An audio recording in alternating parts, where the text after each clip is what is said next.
तो ये जो बुलडोजर ठिया तार माने चक्का पूरा बुड़ी जाता जान अंटे पानी पूरा टोटाल होता। हेलो नमस्कार जय जगन्नाथ सांग मैंने आम बर्तमान सकाल सकाल आसिक देखिए परिभ्रमण करूँ देखू कि कौटी कौन पानी होती तथापि आम टिलू सार को सांगे नापी आम ये अपेक्षा कर पूरा देखो आम पछपटा पूरा पानी सेपट को आम कैमेरा बुले सार सेपटू आस पानी हो जाए सब सुखिला गाड़ी फाड़ी नहीं पड़े आसो आम गाड़ी आसी पारे पानी रे पसिक आसिया पड़ू देखुच तो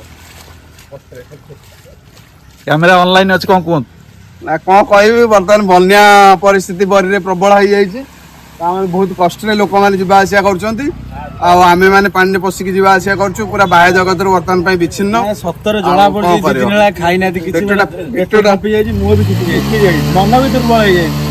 कष्ट हो करेन्ट ना तुम पछरे देखु ओड्राफ टीम आसिक पहुंची उद्धार कार्य पछपटे कौन हो कौन आम बुले कैमेरा आपको देखा कौन जगह कहू ना बहुत लोग पानी पूरा बंधी अच्छे तो से ओडर टीम वाला जाए उद्धार करेंगे खाया पिया व्यवस्था करेंगे 2 दिन है किसी खाई ना बहुत लोग पानी अच्छा स्वतंत्र भाव शुखिला खाद्य सार कहते आम कौट नहीं आसलु कह परिस्थिति पानी घरे पचाई मुझे अलग रास्ता नहीं आसी तथापि खिमिरियापाल पंचायत अनेक माने जल बंदी भितर गाई तेरे बुद्धिया भाई पलि आस बुद्धिया तुम दुख कौ पानी पश केते माछ फाछ धरल आस आस बुद्धिया अच्छा बहुत माने असुविधा अच्छी पानी पूरा बंदी रिलीफ मिलला ना ना गाड़ी 3टा बुड़ी जाइए तुम गाड़ी 3-3टा तुम रिलीफ मिल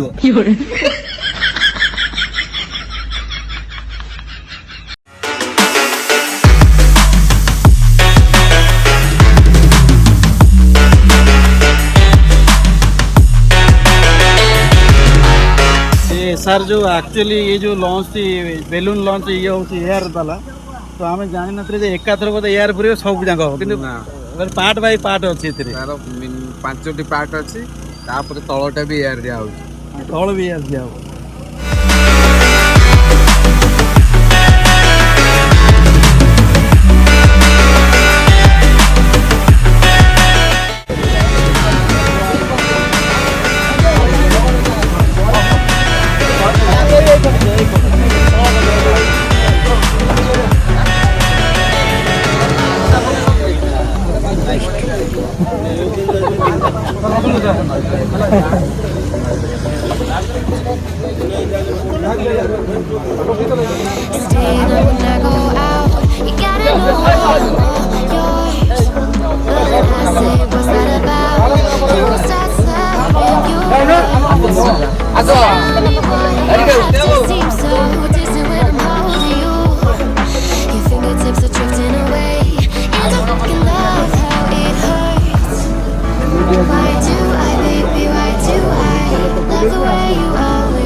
आपण माने एबे जो देखिले ओड्राफ टीम गला आई भितर किमिरियापाल पंचायत रे जो कुसुन पड़िया भितर किसी परिवार रोचंती जो माने दीर्घ 2 दिन धरिक हेलाणी जलबंदी अवस्था अछंती तांको पाखरे सुखिला खाद्य प्रशासन तरफ आम सरपंच प्रतिनिधि आउ किछि हमर मीडिया बंधु आउ सरकारी दल किसी माने जो सरकारी कर्मचारी किसी गले उद्धार कार्य सहित सुखिला खाद्य पाखे केमती पहुँचो अवस्था कौन केमती अच्छी सब देखिक आसवे सेपटे अच्छी एटा ना जो हमर कल्याण मंडप ये रास्ता ना कल्याण कुंभीर केते आसीबो कुंभीर इका आसीबनी କୁମ୍ଭୀର ଇଏ ଆସିବ। କଣ ହଉଛି ଆର କାଲି କୁମ୍ଭୀର ଦେଖିବ, ସାପ ଦେଖିବ, ନାଗିନୀ କାଲି ଡ୍ୟାନ୍ସ କୁମ୍ଭୀର କରୁଥିଲା ତାକୁ। ଛୋଟିଆ କୁମ୍ଭୀରଟା ନେଇଯାଉନି ଘରକୁ।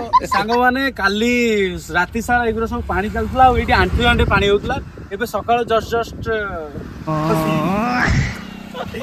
ତ ସାଙ୍ଗମାନେ ଆମେ ଆସିକି ଯୋଉ କୁଆଖିଆରୁ ବରି ରୋଡ ରେ, ଏଇଟା ହଉଛି ମାଳଦା ପରେ ଚୁଡାକଳ ଭିତରେ, ଏଇ ଯୋଉ ତଳେ ଯୋଉ ପାଣି ଦେଖନ୍ତୁ ସେପଟରେ ଅଛି, ଏ ପାଣି ରାତିରେ ପୁରା ଲାଗି ଯାଇଥିଲା ଟୋଟାଲି, ପୁରା ଏ ରାସ୍ତା ସେ ରାସ୍ତା ଟୋଟାଲି ବୁଡି ଯାଇଥିଲା। ତ ଆଜି ଭୋରୁ ଜଷ୍ଟ ପୁରା ଛାଡିଛି। ତ ଆମେ ଜଷ୍ଟ ଆସିକି ଦେଖିକି ଆପଣ ମାନଙ୍କୁ ଜଣାଉଛୁ ଯେ ଏ ରାସ୍ତା ସବୁବେଳେ ବୁଡି ଯାଏ ପୁରା। ଆମେ ମାନେ କୋଉ ଅବସ୍ଥାରେ ଅଛୁ ଆପଣ ମାନେ ଦେଖିପାରୁଥିବେ। ଆଉ ବହୁତ ପିଲା ବହୁତ ଲୋକମାନେ କଷ୍ଟରେ ଅଛନ୍ତି ଆଉ ବହୁତ ବି ବାତ୍ରା ଭଳିଆ ବୁଲୁଛନ୍ତି ଗାଡି ଫାଡି ଧରିକି, ତାଙ୍କୁ ଏନ୍ଜୟ କରୁଛନ୍ତି। ଆମେ କେବଳ ଆପଣ ମାନଙ୍କୁ ଜଣେଇବାକୁ ଚେଷ୍ଟା କରୁଛୁ, ତ ଭାବିବେନି ଯେ ଆମେ ବି ଏନ୍ଜୟ କରୁଛୁ, ଆପଣଙ୍କୁ ଜଣେଇବା ପାଇଁ ଚେଷ୍ଟା କରୁଛୁ। ଏଇଟା ହଉଛି ଆମ କର୍ତ୍ତବ୍ୟ, ଆମେ ବ୍ଲଗ ମାଧ୍ୟମରେ ଆପଣଙ୍କୁ ଜଣେଇବୁ। ତ ଆପଣ ମାନେ ଦେଖିପାରୁଥିବେ ଏବେ ଘର ଦ୍ୱାର ସବୁ ପାଣି ଘେରରେ ରହିଲା ପରେ ଏଇ ଯୋଉ ଗାଈ ଗୋରୁ ଛେଳି ମେଣ୍ଢା ସମସ୍ତେ ଆଣିକି ରାସ୍ତାରେ ସବୁ ମାନେ ବାନ୍ଧିଛନ୍ତି ଆଶ୍ରୟ ପାଇଁ, ନା କଣ ସାର୍ କହୁଛନ୍ତି? ନା, ନିଶ୍ଚିତ ଭାବେ ଗୃହପାଳିତ ପଶୁମାନଙ୍କୁ ମଧ୍ୟ ସେତିକି ସୁରକ୍ଷା ସହିତ ଦେବା ଦରକାର ଯେତିକି ଆମେମାନେ ନିଜ ପରିବାର ବର୍ଗକୁ ଦଉଛନ୍ତି, କାରଣ ସେମାନେ ନିରାଶ୍ରୟ ଆମ ଉପରେ ନିର୍ଭର କରୁଛନ୍ତି। ତେଣୁ ତାଙ୍କର ବି ସୁରକ୍ଷାକୁ ନିଶ୍ଚିତ ଭାବେ ପ୍ରାଥମିକତା ଦେବା ଦରକାର। ତ ଏପଟରେ ଗୋଟେ ଘର ଦେଖଉଛି ଆପଣଙ୍କୁ, ଦେଖନ୍ତୁ ସେ ଘର ପୁରା ପାଣି ଘେର ଭିତରେ ପୁରା ରହିଛି।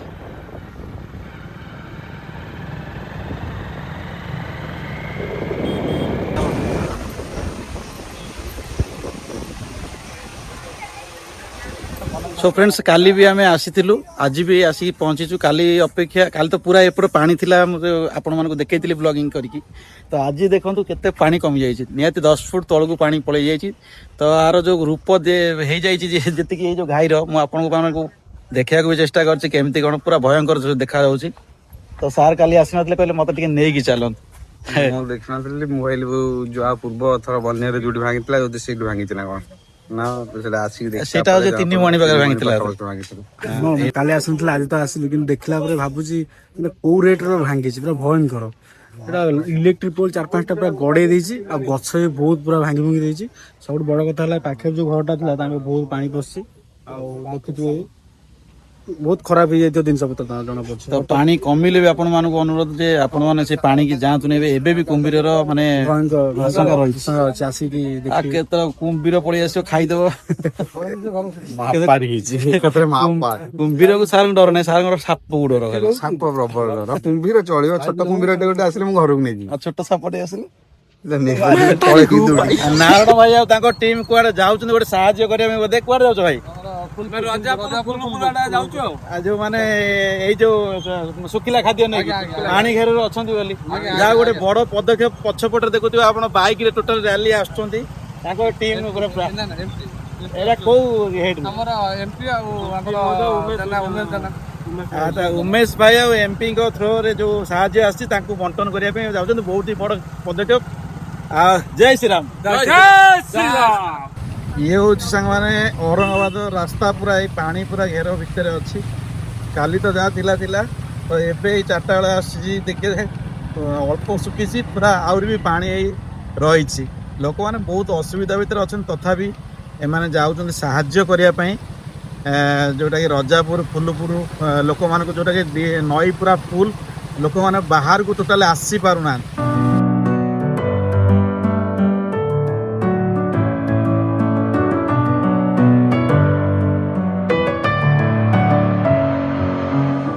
ସୋ ଫ୍ରେଣ୍ଡସ୍, ମୁଁ ଆସିକି ପହଞ୍ଚିଛି ବାଲିବିଲ ସାଇ ମନ୍ଦିର ପାଖରେ। ତ ମୋ ପଛପଟରେ ସାଇ ମନ୍ଦିରଟି ଅଛି। ତ ଏ ପଛପଟେ ଦେଖନ୍ତୁ, ଏଇଟା ନଈରେ ଏ ପଛ ରାସ୍ତା ଫାସ୍ତା ସବୁ କାଲି ସବୁ ବୁଡି ଯାଇଥିଲା। ତ ଆପଣ ମାନେ ରିଲ୍ସ ମାଧ୍ୟମରେ ଆଉ ୟୁଟ୍ୟୁବ ଭିଡିଓ ମାଧ୍ୟମରେ ମତେ ଦେଖିଥିବେ। ତ ଆଜି ମୁଁ ଆସିଛି ଦେଖିବା ପାଇଁ ଆଉ କେତେ ପାଣି ଅଛି କଣ ଅଛି, ଆପଣ ମାନଙ୍କୁ ବୁଲେଇ ଦେଖଉଛି। ତ ଦେଖନ୍ତୁ ଏବେ ବି ନଈର ସ୍ରୋତ ଏବେ ବି ଅଛି, ଟିକେ ପାଣି କମିଛି, ହେଲେ ବି ନଈର ସ୍ରୋତ ଏବେ ବି ଚାଲିଛି ବହୁତ ଜୋରେ। ଏଇଟା ଖରସ୍ରୋତା ନଦୀ, ତ ସେଥିପାଇଁ ଆର ସ୍ରୋତ ଟିକେ ଅଧିକ ରହିବ। ମୁଁ ଆପଣଙ୍କୁ ଆଗକୁ ନେଇକି ଯାଉଛି ଦେଖେଇବା ପାଇଁ ସାଇ ମନ୍ଦିର ପାଖରେ କେତିକି କାଲି ତ ବହୁତ ପାଣି ଥିଲା, ଆଉ ସୁଅ ବି ମଧ୍ୟ ବହୁତ ଥିଲା। ତ ଆଜି ଟିକେ କମିଛି, ଦେଖଉଛି ଆପଣ ମାନେ। ତ ଫ୍ରେଣ୍ଡସ୍, ଦେଖିପାରୁଥିବେ ନଈର ସ୍ରୋତକୁ, ଏବେ ବି ନଈର ସ୍ରୋତ ପ୍ରବଳ ମାତ୍ରାରେ ରହିଛି। ତ ସେପଟରେ ଗୋଟେ ଦେଖନ୍ତୁ, ବହୁତ ଦୂରରେ କିଛି ମାଛ ଧରାଳି ମାନେ ଡଙ୍ଗାରେ ଆସିଛନ୍ତି। ତ ମାଛ ଧରିବା ପାଇଁ ବି ଚେଷ୍ଟା କରୁଛନ୍ତି, ହେଲେ ବି ସୁଅରେ ସେମାନଙ୍କୁ ଭୟ ଲାଗୁଛି କି ନ ଲାଗୁଛି ସେମାନେ ଜାଣିଥିବେ। ତ ଆପଣମାନଙ୍କୁ ବିନମ୍ର ଅନୁରୋଧ ରହିଲା ତ ଆପଣମାନେ ପାଣିକୁ ଏମିତି ରିକ୍ସ ନେଇକି ଆସନ୍ତୁ ନାହିଁ। ତ ଫ୍ରେଣ୍ଡସ୍ ମୁଁ ତ କାଲି ଆସିନଥିଲି, ଏଇଠି ଯୋଉଠି ଠିଆ ହେଇଛି ଏଠି ମୋତେ ହେଉଛି ଆଣ୍ଠିଏ ପାଣି। ତ ଏଇଠି ଯୋଉ ବୁଲଡୋଜର ଠିଆ ହେଇଛି ତାର ମାନେ ଚକା ପୁରା ବୁଡ଼ି ଯାଇଥିଲା, ଜାଣିକି ଅଣ୍ଟେ ପାଣି ପୁରା ଟୋଟାଲ ହଉଥିଲା ନା ଭାଇ, ଏଇଆ ନା? ତ ଏ ବୁଲି ଯାଉଛି ଦେଖନ୍ତୁ, ସାଇ ମନ୍ଦିର ଏଇ ପଛପଟରେ ଅଛି। ମୁଁ ଆଗକୁ ଯାଉଛି, ଆପଣଙ୍କୁ କ୍ୟାମେରା ବୁଲେଇକି ଦେଖଉଛି। Messing with my head again. You had your heart set on me, but these feels they come and go, and they come so easily. Tell me what it is about you that I can't forget, but you're breaking down my walls again. So ଭାଇ ଦେଖାଇଛନ୍ତି। ଭାଇ ଆପଣଙ୍କ ଘରଟା ଏଇଠି ତ? ଆଜ୍ଞା କଣ ନା ଆପଣଙ୍କର? ବିଜୟ।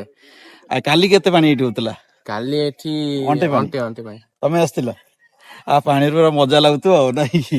ଆଉ ଲୋକମାନେ ଏବେ ବି ବାଇକରେ ଯାଇପାରୁଛନ୍ତି ନା ଯାଇପାରୁନାହାନ୍ତି? ବାଇକ୍ ଏବେ ପଶୁନି, କାଲି ପରଦିନ 4ଟା ବେଳେ ପଶୁଥିଲା। ଆଜି କେତେବେଳେ ପାଣି ଏଠି ମାନେ ଛାଡିଲା? ଟୋଟାଲି ସକାଳ ପରେ ଛାଡିଛି ବୋଧେ? ସକାଳୁ ଛାଡୁଛି। ଆଉ ଘରଟା କୋଉଠି? ବାଲି ବିଲି ନା ଆଉ କୋଉଠି? ଘର ଔରଙ୍ଗାବାଦ। ଆଚ୍ଛା ଠିକ ଅଛି। ତ ଭାଇ ଏବେ ଆସୁଛନ୍ତି ପୁରା ଆଣ୍ଠିଏ ପାଣିରେ, ଦେଖନ୍ତୁ। ଘର କୋଉଠି ଭାଇ ଆପଣଙ୍କର? ବରି। ଯାଇଥିଲେ ସାଇ ମନ୍ଦିର ବୋଧେ? ସାଇ ମନ୍ଦିର ବୁଲିବାକୁ ଆସିଥିଲେ, ଦେଖିଲା ବେଳକୁ ପାଣି କାଲି ଆସିଥିଲେ? କାଲି ବି ଆସିଥିଲେ, ପାଣି ଟିକେ ଅଧିକ ଥିଲା, ଆଜି ଟିକେ କମିଛି। ତାପରେ ଗାଡି ସ୍କୁଟି ନେଇକି ଆସିଥିଲି, ଆଉ ଆସି ହେଲାନି, ଆଉ ଷ୍ଟାର୍ଟ ବି ହେଲାନି। ଯାହା ହଉ ଆସିକି ପଶିକି ଆସୁଛନ୍ତି ପାଣିରେ, ଗୋଟେ ଅନୁଭୂତି ଆଉ। ସୋ ଫ୍ରେଣ୍ଡସ୍, ଆଜିର ବ୍ଲଗ୍ ଟିକେ ଏଇଠିକି ସାରିଲା ପୂର୍ବରୁ ଏତିକି ସଚେତନ କରିବି ଆପଣଙ୍କୁ ଯେ ପାଣିକି ଯାଆନ୍ତୁ ନାହିଁ। ପାଣିରେ ଗଲେ ତ ଆପଣ ସାବଧାନ ହେଇକି ଯାଆନ୍ତୁ, ସଚେତନ ହେଇକି ରୁହନ୍ତୁ। ନିଜର ଦେହ ପା ଖରାପ ହେଇପାରେ, ଅଲଗା କିଛି ବି ପରିସ୍ଥିତି ସୃଷ୍ଟି ହେଇପାରେ। ତ ସେଥିପାଇଁ ବି ସେଫ୍ ରୁହନ୍ତୁ। ରହିଲି ସାଙ୍ଗମାନେ, ଜୟ ଜଗନ୍ନାଥ, ରାଧେ ରାଧେ।